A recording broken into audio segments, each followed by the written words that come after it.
Dear second PUC students, ನಿಮ್ಮ ಎಕ್ಸಾಮಲ್ಲಿ ಕೊಡ್ತಕ್ಕಂತಹ 3 ಅಂಕದ ಒಂದು ಪ್ರಶ್ನೆಯನ್ನು ಸುಲಭವಾಗಿ ಯಾವ ರೀತಿ ಸಾಲ್ವ್ ಮಾಡೋದು ಅನ್ನೋದನ್ನು ಇಲ್ಲಿ ಹೇಳ್ಕೊಡ್ತಾ ಇದ್ದೇನೆ. ನೋಡಿ, ಆ ಕ್ವಶನ್ ಯಾವುದಪ್ಪ ಅಂದರೆ ಕಂಪ್ಲೀಟ್ ದ ಫಾಲೋಯಿಂಗ್ ಡೈಲಾಗ್ ಅಂಥೇಳಿ ಒಂದು ಡೈಲಾಗ್ಸನ್ನು ಫಿಲ್ ಮಾಡಲಿಕ್ಕೆ ಅಂತೇಳಿ ಒಂದು ಕ್ವಶನನ್ನು ಕೊಟ್ಟಿರ್ತಾರೆ. ಸೊ 3 ಡೈಲಾಗ್ಸ್ಗಳನ್ನು ನೀವು ಇಲ್ಲಿ ಬರೀಬೇಕಾಗುತ್ತೆ. 3 ಅಂಕಗಳು ತುಂಬ ಸುಲಭವಾಗಿ ನೀವು ಪಡೆದುಕೊಳ್ಬಹುದಾಗಿದೆ ಈ ಒಂದು ಕ್ವಶನ್ಗೆ. ಸೊ ಯಾವ ರೀತಿ ಈ ಒಂದು ಡೈಲಾಗನ್ನು ಕಂಪ್ಲೀಟ್ ಮಾಡಬೇಕು ಅನ್ನಲಿಕ್ಕೆ ಇಲ್ಲಿ ಕೆಲವೊಂದಿಷ್ಟು ಟ್ರಿಕ್ಸ್ಗಳನ್ನು ಹೇಳ್ಕೊಡ್ತಾ ಹೋಗ್ತೇನೆ. ನೀವು ಸರಿಯಾಗಿ ಅವುಗಳನ್ನು ನೆನಪಿಟ್ಕೊಳ್ಳಿ. ಈ ಡೈಲಾಗ್ಗಳನ್ನು ಬಿಟ್ಟರೆ ಇನ್ನು ಬೇರೆ ಡೈಲಾಗ್ಸ್ ಯಾವುದು ಕೂಡ ಎಕ್ಸಾಮಲ್ಲಿ ಬರ್ತಕ್ಕಂತಹ ಚಾನ್ಸ್ ತುಂಬ ಕಡಿಮೆನೆ. ಸೊ ಹಾಗಾಗಿ ಈ ಒಂದು 3 ಕ್ವಶನ್ಸ್ಗಳು ಅಂದರೆ ನಿಮ್ಮ ಒಂದು ಮಾಡೆಲ್ ಕ್ವಶನ್ ಪೇಪರ್ ಏನು ಬಿಟ್ಟಿದ್ದಾರಲ್ವ ಅವುಗಳಲ್ಲಿ ಬಂದಂತಹ ಕ್ವಶನ್ಸ್ಗಳಿಗೆ ಇಲ್ಲಿ ಆನ್ಸರನ್ನು ಕೊಡ್ತಾ ಇದ್ದೇನೆ. ಬನ್ನಿ ಫಸ್ಟ್ ಒಂದು ನೋಡೋಣ. ಇಲ್ಲಿ ನೋಡಿ, ಪ್ರಕಾಶ್ ಮತ್ತು ಶ್ವೇತಾ ಇಬ್ಬರು ಮಾತಾಡ್ತಾ ಇದ್ದಾರೆ.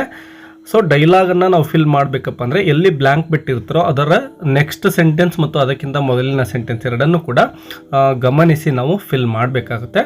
ಈಗ ಮೊದಲನೇ ಡೈಲಾಗ್ ನೋಡಿ, ಪ್ರಕಾಶ್ ಇಲ್ಲಿ ಹೇಳ್ತಾ ಇದ್ದಾನೆ, ಮಾತಾಡ್ತಾ ಇದ್ದಾನೆ. ಇದಕ್ಕಿಂತ ಮೊದಲು ಯಾವುದೇ ಸ್ಟೇಟ್ಮೆಂಟ್ ಇಲ್ಲ. ಅದಕ್ಕಿಂತ ಏನು ಈ ಸ್ಟೇಟ್ಮೆಂಟ್ ಆದಮೇಲೆ ನೆಕ್ಸ್ಟ್ ಯಾವುದಿದೆ ಶ್ವೇತಾ ಹೇಳ್ತಕ್ಕಂಥದ್ದು, ಅದನ್ನು ಒಂದು ಸಾರಿ ನಾವು ನೋಡ್ಕೋಬೇಕು. ನೋಡಿ, ಶ್ವೇತಾ ಏನು ಹೇಳ್ತಾ ಇದ್ದಾಳೆ? Hi Prakash, good morning, how is your health ನಾವು ಅಂತ ಹೇಳ್ತಾ ಇದ್ದಾಳೆ. ಸೊ ಇಲ್ಲಿ ಹಾಯ್ ಪ್ರಕಾಶ್ ಅಂತೇಳಿ ಅವಳು ಹೇಳ್ತಾ ಇದ್ದಾಳೆ. ಸೊ ನಾವು ಇದಕ್ಕೆ ಸೂಟಬಲ್ ಆಗಿ ಏನು ಬರೀಬಹುದು ನೋಡಿ ವಿದ್ಯಾರ್ಥಿಗಳೇ. ಹಾಯ್ ಶ್ವೇತಾ, ಮೊದಲಿಗೆ ಇಲ್ಲಿ ಹಾಯ್ ಆಲ್ರೆಡಿ ಕೊಟ್ಬಿಟ್ಟಿದ್ದಾರೆ. ಸೊ ನಾವು ಆ ಒಂದು ಶ್ವೇತಾಳ ಹೆಸರನ್ನ ಇಲ್ಲಿ ಬರ್ಕೊಳ್ತೇವೆ. ಹಾಯ್ ಶ್ವೇತಾ ಅಂತ ಕರಿತಾ ಇದ್ದಾನೆ ಮತ್ತು ಅವನು ಗುಡ್ ಮಾರ್ನಿಂಗ್ ಅಂತೇಳಿ ಹೇಳ್ತಾ ಇದ್ದಾನೆ. ಎಸ್ ನೋಡಿ, ಇಲ್ಲಿ ನಾವು ಗುಡ್ ಮಾರ್ನಿಂಗ್ ಅಂತಲೂ ಕೂಡ ಬರೆದುಕೊಳ್ತೇವೆ. ಎಸ್ ನೋಡಿ, ಪ್ರಕಾಶ್ ಹೇಳ್ತಕ್ಕಂಥದ್ದು ಹಾಯ್ ಶ್ವೇತಾ, ಗುಡ್ ಮಾರ್ನಿಂಗ್ ಅಂತೇಳಿ. ಇಲ್ಲಿ ನಾವು ಹೌ ಆರ್ ಯು ಅಂತ ಸೇರಿಸಬಾರ್ದು. ಯಾಕೆಂದರೆ ಶ್ವೇತಾ ಹೇಳ್ತಕ್ಕಂತಹ ಡೈಲಾಗಲ್ಲಿ ಎಲ್ಲೂ ಕೂಡ ರಿಪ್ಲೈ ಇಲ್ಲ. ಐ ಆಮ್ ಫೈನ್ ಅಂತ ಅವಳು ಏನಾದರೂ ಹೇಳಿದರೆ ನಾವು ಇಲ್ಲಿ ಹೌ ಆರ್ ಯು ಅಂತ ಬರಿಬಹುದಾಗಿತ್ತು. ಬಟ್ ಇಲ್ಲಿ ಅವಳು ಆ ರೀತಿ ಹೇಳಿಲ್ಲ. ಸೊ ಅದನ್ನು ಬರೆಯೋಕ್ಕೆ ಹೋಗ್ಬಿಡಿ. ಈಗ ಶ್ವೇತಾ ಏನು ಹೇಳ್ತಾಳೆ? ಹಾಯ್ ಪ್ರಕಾಶ್, ಗುಡ್ ಮಾರ್ನಿಂಗ್ ಆಯಿತು, ಹೌ ಈಸ್ ಯುವರ್ ಹೆಲ್ತ್ ನಾವು ಅಂತ ಆಯಿತು.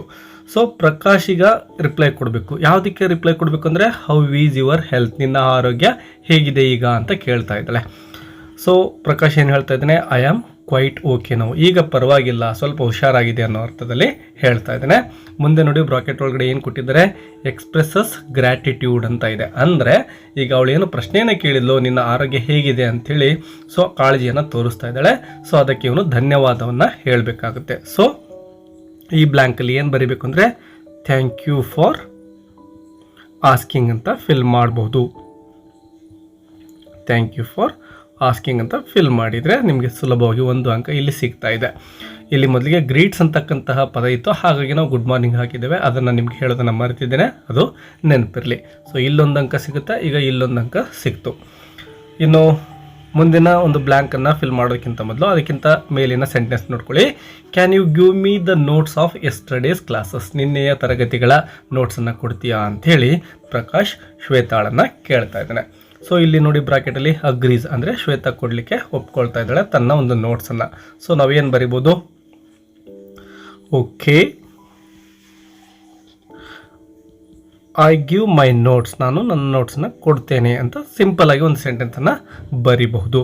ಐ ಗಿವ್ ಮೈ ನೋಟ್ಸ್, ಎಷ್ಟು ಸಿಂಪಲ್ ಆಗಿ ನಾವು ಬರಿಬೋದು ನೋಡಿ ವಿದ್ಯಾರ್ಥಿಗಳೇ. ಸೊ ಈ ರೀತಿ ನೀವು ಒಂದು ಸೆಂಟೆನ್ಸನ್ನು ಬರಿಬೋದು. ಇಲ್ಲೊಂದು ಅಂಕ ಸಿಗುತ್ತೆ ನಿಮಗೆ. ಸೊ ಟೋಟಲ್ 3 ಪ್ರಶ್ನೆಗಳು ಅಂತ 3 ಬ್ಲ್ಯಾಂಕ್ಗಳನ್ನು ಫಿಲ್ ಮಾಡಿದರೆ ನಿಮಗೆ 3 ಅಂಕಗಳು ಸಿಗ್ತವೆ. ಇನ್ನು ಮತ್ತೊಂದು ಡೈಲಾಗ್ ಇನ್ನೊಂದು ಕ್ವಶನ್ ಪೇಪರಲ್ಲಿ ಕೊಟ್ಟಿರ್ತಕ್ಕಂಥದ್ದು ಇಲ್ಲಿ ತುಂಬ ಸಿಂಪಲ್ ಇದೆ ನೋಡಿ. 2 friends meet at A book shop, ಅಂದರೆ ಇಬ್ಬರು ಫ್ರೆಂಡ್ಸ್ ಬುಕ್ ಶಾಪಲ್ಲಿ ಮೀಟ್ ಆಗ್ತಾ ಇದ್ದಾರೆ. ಸೊ ಅದಕ್ಕೆ ಸಂಬಂಧಪಟ್ಟಂಥದ್ದು ವಿನಯ್ ಮತ್ತು ವಿನ್ಸೆಂಟ್ ಇಬ್ಬರು ಮಾತಾಡ್ತಾ ಇದ್ದಾರೆ. Dash how are you greeting ಅಂತ ಇದೆ. ಮತ್ತು ನೆಕ್ಸ್ಟ್ ಸೆಂಟೆನ್ಸ್ ನೋಡಿ, ಫೈನ್ ಅಂತ ಇದೆ ನೋಡಿ ವಿದ್ಯಾರ್ಥಿಗಳೇ. ಸೊ ಇಲ್ಲಿ ಹೌ ಆರ್ ಯು ಬಂದಿರೋದಕ್ಕೆ ಇಲ್ಲಿ ಫೈನ್ ಅಂತ ಬಂದಿದೆ. ಆರ್ ಯು ಬೈಯಿಂಗ್ ಬುಕ್ಸ್ ಈ ರೀತಿ ಇದೆ. ಸೊ ನಾವು ಸ್ಟಾರ್ಟಿಂಗಲ್ಲಿ ಏನು ಫಿಲ್ ಮಾಡ್ಬೋದು ಅಂದರೆ ಹಾಯ್ ಅಂತ ಫಿಲ್ ಮಾಡ್ಬೋದಲ್ವಾ, ಇಬ್ಬರು ಫ್ರೆಂಡ್ಸ್ ಆಗಿದ್ದಾರೆ. ಸೊ ಹಾಯ್ ಅಥವಾ ಹಲೋ ಎರಡರಲ್ಲಿ ಒಂದು ಫಿಲ್ ಮಾಡ್ಬೋದು ನೀವು. ಹಾಯ್ ವಿನ್ಸೆಂಟ್ ಅಂತ ಇಷ್ಟು ಬರಿಬೇಕು ನೋಡಿ.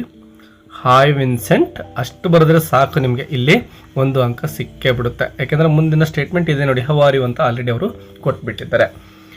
ಇನ್ನು ವಿನ್ಸೆಂಟ್ ಹೇಳಿರೋದು fine are you buying books, ಅಂದರೆ ನೀನು ಪುಸ್ತಕಗಳನ್ನು ಬೈ ಮಾಡ್ತಾ ಇದೆಯಾ ಅಂತ ಕೇಳ್ತಾ ಇದ್ದಾನೆ ವಿನ್ಸೆಂಟ್ ವಿನಯನ್ನ. ಸೊ ಇಲ್ಲಿ ರೆಸ್ಪಾಂಡಿಂಗ್ ಉತ್ತರ ಏನು ಹೇಳ್ತಾನೆ? ಎಸ್, ನಾನು ನೋಡಿ ಇಲ್ಲಿ ನೆಕ್ಸ್ಟ್ ಸೆಂಟೆನ್ಸ್ ಇದೆ, ಡಿಡ್ ಯು ಫೈಂಡ್ ದೆಮ್, ನಿನಗೆ ಸಿಕ್ವಾವು ಅಂತ ಕೇಳ್ತಾ ಇದ್ದೇನೆ. ಅಂದರೆ ಇವನು ಪುಸ್ತಕಗಳನ್ನು ಏನು ಹುಡುಕ್ತಾ ಇದ್ದಾನೋ ಅದು ಸತ್ಯ ಆಗಿರುತ್ತೆ. ಸೊ ಆರ್ ಯು ಬೈಯಿಂಗ್ ಬುಕ್ಸ್ಗೆ ಏನಂತ ಬರೀಬೇಕು? ಎಸ್ ಐ ಆಮ್ ಬೈಯಿಂಗ್ ಕೆಲವೊಂದಿಷ್ಟು ಬುಕ್ಸ್ಗಳು. I am buying English grammar books ಅಂತ ನಾನು ಸುಮ್ಮನೆ ಇಲ್ಲಿ ಕೊಡ್ತಾ ಇದ್ದೇನೆ. I am buying English grammar books ಅಂಥೇಳಿ ರಿಪ್ಲೈ ಕೊಡ್ತಾ ಇದ್ದೇನೆ ವಿನಯ್. ಅಥವಾ ಸಿಂಪಲ್ ಆಗಿ ನೀವು yes I am buying books ಅಂತಲೂ ಕೂಡ ಇಲ್ಲಿ ಫಿಲ್ ಮಾಡಬಹುದು. ಸೊ ಈಗ ಇಲ್ಲೂ ಕೂಡ ನಿಮಗೆ ಮತ್ತೊಂದು ಅಂಕ ಸಿಗ್ತಾ ಇದೆ, ಯಾಕೆಂದರೆ ಎರಡನೇ ಬ್ಲ್ಯಾಂಕನ್ನು ಫಿಲ್ ಮಾಡಿದ್ದೀರಿ. ಇನ್ನು ಕೊನೆಯ ಬ್ಲ್ಯಾಂಕನ್ನು ನೋಡಿ. ಅದಕ್ಕಿಂತ ಮೊದಲು ವಿನ್ಸೆಂಟ್ ಏನು ಹೇಳ್ತಾನೆ? ಡಿಡ್ ಯು ಫೈಂಡ್ ದೆಮ್, ನಿನಗೆ ಅವು ಸಿಕ್ಕಿದವ ಪುಸ್ತಕಗಳು ಅಂತ ಕೇಳ್ತಾನೆ. ಅದಕ್ಕೆ ವಿನಯ್ ಏನು ಹೇಳಬೇಕು? ಗಿವಿಂಗ್ ಇನ್ಫಾರ್ಮೇಷನ್ ಅಂತ ಇಲ್ಲಿ ಕ್ಲೂ ಕೊಟ್ಟಿದ್ದಾರೆ.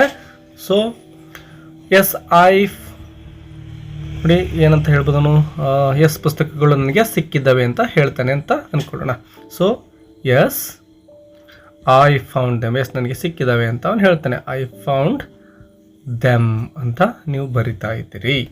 ಎಸ್ ವಿದ್ಯಾರ್ಥಿಗಳು, ಈ ಥರ ಬರಿಬೋದು ಸಿಕ್ಕಿದೆ ಅಂದರೆ. ಅಥವಾ ನೋ ಐ ಡಿಡೆಂಟ್ ಫೈಂಡ್, ನನಗೆ ಸಿಕ್ಕಿಲ್ಲ ಅಂತ ಹೇಳಬೇಕಂದ್ರೆ ಐ ಡಿಡೆಂಟ್ ಫೈಂಡ್ ದೆಮ್, ಈ ಥರನೂ ಬರಿಬಹುದು ನಿಮ್ಮ ಉತ್ತರವನ್ನು. ಸೊ ಇಲ್ಲೊಂದು ಅಂಕ ಸಿಗುತ್ತೆ. ಸೊ 3 ಅಂಕಗಳು ಈ ಒಂದು ಪ್ರಶ್ನೆಗೆ ಸಿಕ್ಬಿಟ್ವು ನಿಮಗೆ. ಇನ್ನು ಮೂರನೇ ಕ್ವೆಶ್ಚನ್ ಪೇಪರ್ ಅಥವಾ ಇನ್ನೊಂದು ಕ್ವೆಶ್ಚನ್ ಪೇಪರ್ ಏನು ಕೊಟ್ಟಿದ್ದಾರೆ ಮಾಡೆಲ್, ಅದರಲ್ಲಿರ್ತಕ್ಕಂಥದ್ದನ್ನು ಡಿಸ್ಕಷನ್ ಮಾಡೋಣ. ತುಂಬ ಸಿಂಪಲ್ ಆಗಿದೆ ಇದು ಕೂಡ. ಇಲ್ಲಿ ಕಾನ್ವರ್ಜೇಷನ್ ಯಾರ ಮಧ್ಯೆ ನಡೀತಾ ಇದೆ ನೋಡಿ, ಅನಘ ಮತ್ತು ಜಶ್ವಂತ್ ಮಧ್ಯೆ ನಡೀತಾ ಇರ್ತಕ್ಕಂಥದ್ದು. 2 ಫ್ರೆಂಡ್ಸ್ ಎಟ್ ದ ಕ್ಯಾಂಪಸ್, ಅಂದರೆ ಸ್ಕೂಲ್ ಕ್ಯಾಂಪಸ್ಸಲ್ಲಿ ಡಿಸ್ಕಷನ್ ಅಥವಾ ಕಾಲೇಜ್ ಕ್ಯಾಂಪಸ್ಸಲ್ಲಿ ಡಿಸ್ಕಷನ್ ಮಾಡ್ತಾ ಇದ್ದಾರೆ. Anagha, hello Jaswanth, good morning, how are you ಅಂತ ಅನಘ ಕೇಳ್ತಾ ಇದ್ದಾಳೆ. ಸೊ ವಿಶ್ ಮಾಡ್ತಾ ಇದ್ದಾಳೆ. ಜಸ್ವಂತ್ ಏನು ಹೇಳಬೇಕು ಅದಕ್ಕೆ? ರೆಸ್ಪಾನ್ಸ್ ಟು ಗ್ರೀಟಿಂಗ್, ಏನಂತ ರೆಸ್ಪಾನ್ಸ್ ಮಾಡಬೇಕು? ಅವನು ಕೂಡ ಗುಡ್ ಮಾರ್ನಿಂಗ್ ಹೇಳಬೇಕಲ್ವಾ. ಸೊ ಇಲ್ಲಿ ಜಸ್ವಂತ್ ಇಬ್ಬರು ಫ್ರೆಂಡ್ಸ್ ಆಗಿರ್ತಾರೆ. ಇವಳು ಹಲೋ ಹೇಳಿದ್ದಾಳೆ, ಇವನು ಇಲ್ಲಿ ಹಾಯ್ ಅಂತ ಹೇಳ್ತಾನೆ ಅಂತ ಅಂದ್ಕೊಳ್ಳೋಣ. ಹಾಯ್ ನೋಡಿ, ಇಲ್ಲಿ ಹೌ ಆರ್ ಯು ಅಂತ ಇದೆ ಅಲ್ವಾ, ಅದಕ್ಕೂ ಉತ್ತರ ಕೊಡಬೇಕು, ಅದು ನೆನಪಿರಲಿ. ಹಾಯ್, ವೆರಿ ಗುಡ್ ಮಾರ್ನಿಂಗ್ ಕೊಟ್ಟಿದ್ದಾರೆ. ಸೊ ನಾವು ವೆರಿ ಗುಡ್ ಮಾರ್ನಿಂಗ್ ಅಂತ ಬರ್ಕೊಳ್ಳೋಣ. ವೆರಿ ಗುಡ್ ಮಾರ್ನಿಂಗ್ ಅಂತ ಬರಿತೇವೆ. ಇದಾದಮೇಲೆ ನೋಡಿ ಹೌ ಆರ್ ಯು ಇದೆ ಅಲ್ವಾ, ಫೈನ್ ಅಥವಾ ಐ ಆಮ್ ಫೈನ್ ಅಂತ ನೀವು ಬರಿಬೋದು. ನಾನು ಸಿಂಪಲಾಗಿ ಫೈನ್ ಅಂತ ಬರಿತಾ ಇದ್ದೇನೆ. ನೀವು ಸೆಂಟೆನ್ಸ್ ನೀಟಾಗಿ ಕಾಣಲಿ ದೊಡ್ಡದಾಗಿ ಐ ಆಮ್ ಫೈನ್ ಅಂತ ಬರೀರಿ. ಸೊ ಇಲ್ಲಿ ನಿಮಗೆ 1 ಅಂಕ ವಿದ್ಯಾರ್ಥಿಗಳೇ ಸಿಗುತ್ತೆ ಇಷ್ಟು ಬರೆದ್ರೆ. ಇನ್ನು ಮುಂದಿನ ಡೈಲಾಗ್ ಹೋಗೋಣ. ಈಗ ಅನಘ ಏನು ಹೇಳ್ತಾಳೆ? You played very well in the volleyball match yesterday, ನಿನ್ನೆ ವಾಲಿಬಾಲ್ ಮ್ಯಾಚಲ್ಲಿ ತುಂಬ ಚೆನ್ನಾಗಿ ಆಡಿದೆಯಾ ನೀನು. It was a treat to watch, ನೋಡೋಕ್ಕೆ ತುಂಬ ಅದ್ಭುತವಾಗಿತ್ತು ಅಂಥೇಳಿ ಅನಘ ಹೇಳ್ತಾ ಇದ್ದಾಳೆ. ಅದಕ್ಕೆ ಜಶ್ವಂತ್ ಏನು ಹೇಳ್ತಿದ್ದಾನೆ? ಥ್ಯಾಂಕ್ಸ್ ಫಾರ್ ದ ಕಾಂಪ್ಲಿಮೆಂಟ್, ಅಂದರೆ ಅವಳೇನು ಒಂದು ಅಪ್ರಿಷಿಯೇಷನ್ ಮಾಡ್ತಾ ಇದ್ದಳು, ಅದಕ್ಕೆ ಥ್ಯಾಂಕ್ ಯು ಅನ್ನು ಹೇಳ್ತಾ ಇದ್ದಾನೆ. ಇನ್ನು ನೆಕ್ಸ್ಟ್ ಅನಘ ಹೇಳ್ತಕ್ಕಂಥ ಡೈಲಾಗನ್ನು ನೀವು ಬರೀಬೇಕು. ಇಲ್ಲಿ ನೋಡಿ ಕ್ಲೂ ಕೊಟ್ಟಿದ್ದಾರೆ. ಏನಂತ ಕೊಟ್ಟಿದ್ದಾರೆ? ಎನ್ಕ್ವೈರ್ಸ್ ಅಬೌಟ್ ದ ನೆಕ್ಸ್ಟ್ ಮ್ಯಾಚ್, ಅಂದರೆ ಆ ಜಸ್ವಂತನ ನೆಕ್ಸ್ಟ್ ಮ್ಯಾಚ್ ಯಾವಾಗಿದೆ ಅಂತ ಅವಳು ಕೇಳಬೇಕಲ್ವಾ. ಸೊ ಇಲ್ಲಿ ನಾವು ಒಂದು ಕ್ವಶನನ್ನು ಫ್ರೇಮ್ ಮಾಡಬೇಕಾಗುತ್ತೆ. ಸೊ ಯಾವ ರೀತಿ? ನಿನ್ನ ನೆಕ್ಸ್ಟ್ ಮ್ಯಾಚ್ ಯಾವಾಗಿದೆ ಅಂತ ಅವಳು ಕೇಳಬೇಕಲ್ವಾ. ಸೊ ಯಾವ ರೀತಿ ಬರೆಯೋದು?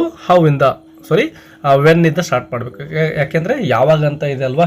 ಸೊ ವೆನ್ ಅಂತಕ್ಕಂತಹ WH ವರ್ಡನ್ನು ಇಲ್ಲಿ ಯೂಸ್ ಮಾಡ್ಕೋಬೇಕು. ವೆನ್ ಆದಮೇಲೆ ನಾವು ಹೆಲ್ಪಿಂಗ್ ವರ್ಬ್ ಡೂ ಅನ್ನು ಬಳಸ್ತಾ ಇದ್ದೇವೆ. When do you have your next match ಅಂತ ಬರೆದು ಕೊನೆಗೆ ನಾವು ಕ್ವಶನ್ ಮಾರ್ಕನ್ನು ಹಾಕಬೇಕಾಗುತ್ತೆ ವಿದ್ಯಾರ್ಥಿಗಳೇ. ಸೊ ನೋಡಿ ಏನಾಯ್ತು ಈಗ? When do you have your next match, ನಿನ್ನ ನೆಕ್ಸ್ಟ್ ಮ್ಯಾಚ್ ಯಾವಾಗಿದೆ ಅಂತ ಕೇಳ್ತಕ್ಕಂತಹ ಪ್ರಶ್ನೆ, ಒಂದು ಎನ್ಕ್ವೈರಿ ಆಗಿದೆ. ಇಲ್ಲೊಂದು ಅಂಕ ನಿಮಗೆ ಸಿಗುತ್ತೆ. ಇನ್ನು ಕೊನೆಯ ಒಂದು ಬ್ಲ್ಯಾಂಕನ್ನು ಫಿಲ್ ಮಾಡಬೇಕು. ಗಿವ್ಸ್ ಇನ್ಫಾರ್ಮೇಷನ್, ಈಗ ಅವನು ಇನ್ಫಾರ್ಮೇಷನ್ ಕೊಡಬೇಕು. ಅವಳೇನು ಕೇಳಿದಾಳೋ ನಿನ್ನ ನೆಕ್ಸ್ಟ್ ಮ್ಯಾಚ್ ಯಾವಾಗಿದೆ ಅಂತ ಉತ್ತರಿಸ್ಬೇಕಲ್ವಾ. ಸೊ ಅವನು ಈಗ ಒಂದು ಡೇಟನ್ನು ಅಥವಾ ಒಂದು ಡೇಯನ್ನು ಹೇಳಬೇಕಾಗುತ್ತೆ. ಸೊ ಯಾವ ರೀತಿ ಬರೆಯೋದು? My next match is on Monday, ಅಥವಾ ಯಾವುದೋ ಒಂದು ದಿನ ಆನ್ ಸಂಡೇ ಅಂತ ಕೊಡ್ತೀನಿ ನಾನಿಲ್ಲಿ. ಆನ್ ಸಂಡೇ, ಭಾನುವಾರ, ಬರ್ತಕ್ಕಂತಹ ಭಾನುವಾರ ನನ್ನ ಮ್ಯಾಚ್ ಇದೆ ಅಂತ ಅವನು ಹೇಳ್ತಾ ಇದ್ದಾನೆ. ಸೊ ಸೊ ವಿದ್ಯಾರ್ಥಿಗಳೇ, ಇಷ್ಟು ಬರೆದ್ರೆ ನಿಮಗೆ ಇಲ್ಲೂ ಕೂಡ ಒಂದು ಅಂಕ ಸಿಗ್ತಾ ಇದೆ. ಸೊ ನೀವೇನು ಮಾಡಬೇಕು ಅಂದರೆ ಸಿಂಪಲ್ ಆಗಿರೋ ಸೆಂಟೆನ್ಸನ್ನೇ ಫ್ರೇಮ್ ಮಾಡಿ, ಬಟ್ ಅದು ಗ್ರಾಮ್ಯಾಟಿಕಲಿ ಸರಿಯಾಗಿರೋ ರೀತಿಲಿ ನೋಡ್ಕೊಳ್ಳಿ ವಿದ್ಯಾರ್ಥಿಗಳೇ. 3 ಅಂಕಗಳು ನಿಮಗೆ ಖಂಡಿತವಾಗ್ಲೂ ಸಿಗ್ತವೆ. ವಿಡಿಯೋ ಹೆಲ್ಪ್ಫುಲ್ ಆಗಿದ್ರೆ ಲೈಕ್ ಕೊಡೋದನ್ನು ಮರಿಬೇಡಿ ಮತ್ತು ಹೆಚ್ಚಿನ ಗ್ರಾಮರ್ ಲೆಸನ್ಸ್ಗೋಸ್ಕರ ಈ ಚಾನಲನ್ನು ಸಬ್ಸ್ಕ್ರೈಬ್ ಮಾಡ್ಕೊಳ್ಳಿ. ಮತ್ತೆ ಸಿಗೋಣ. Take care, keep learning. Bye ಬಾಯ್.